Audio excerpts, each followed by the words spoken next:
Okay, so my name is Raven. I am a professional and licensed hairstylist. I just kind of want to address a few things that are commonly talked about when I meet new clients and regular clients. One, I want to start with everyone has to be educated about their hair. You have to actually know how to take care of your hair once you're home versus just going to a salon. And a lot of people don't typically do things because sometimes you're scheduling, sometimes pure laziness. Some clients that I have are just like, I prefer to come to you and get it done. And I have no problem with that. But you still need to self-educate yourself on the proper way to maintain and manage your hair when you are not with a hairdresser. The biggest thing that bothers me in the area that I live in is I have a lot of people that come to me and say that they have natural hair. And then they get here and they have color, or it's partial relaxer, part non-relaxer.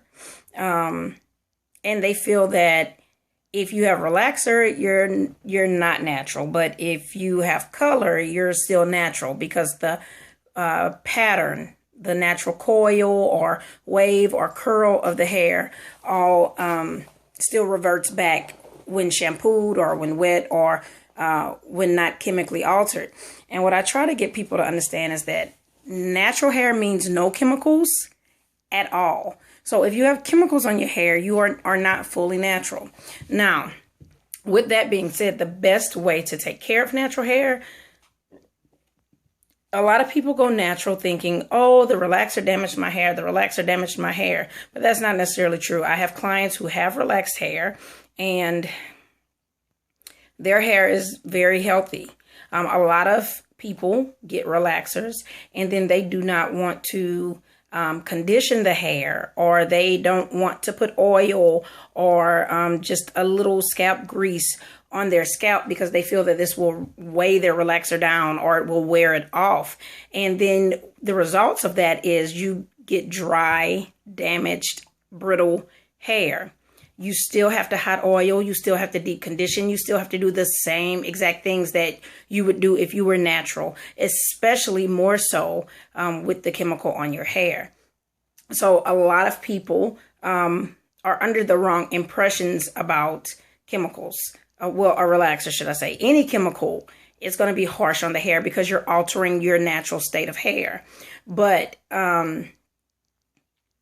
just a lot of people get confused with that. Then I have clients that come in and say, oh, well, the only way for me to go natural is to completely cut off all my hair, and I don't want to do that. So I'm just going to transition while doing sew-ins or doing weaves. And that is fine. You can do that. But again, people are miseducated. You do not have to chop all of your hair out to come out of a relaxer. There are products out there that you can use that will help aid in your transitioning process.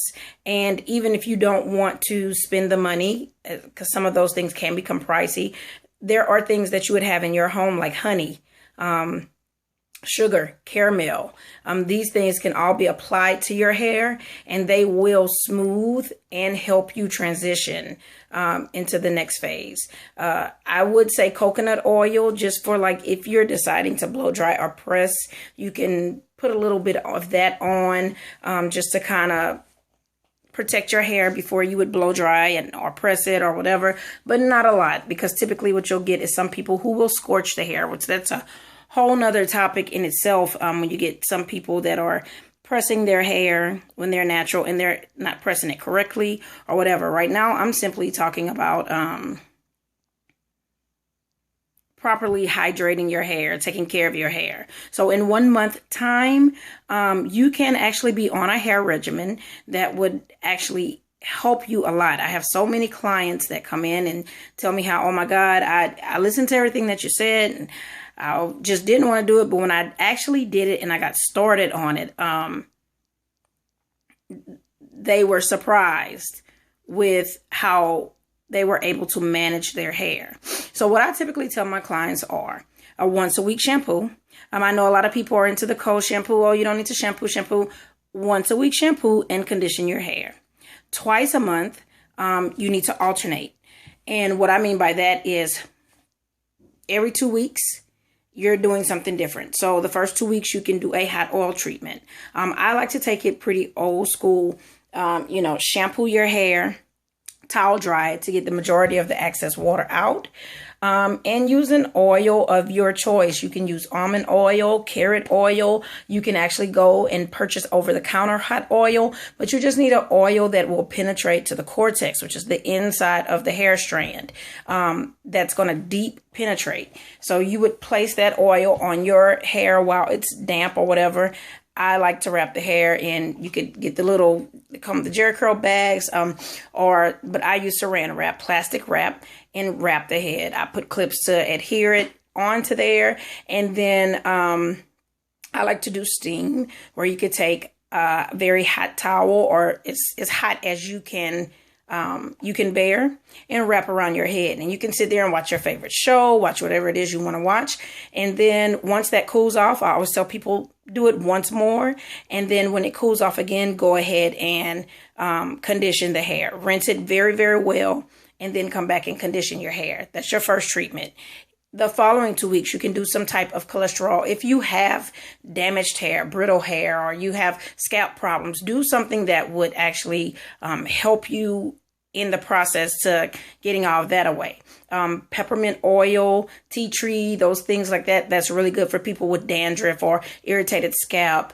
Anything hydrating, like the honey, eggs, avocado, stuff like that.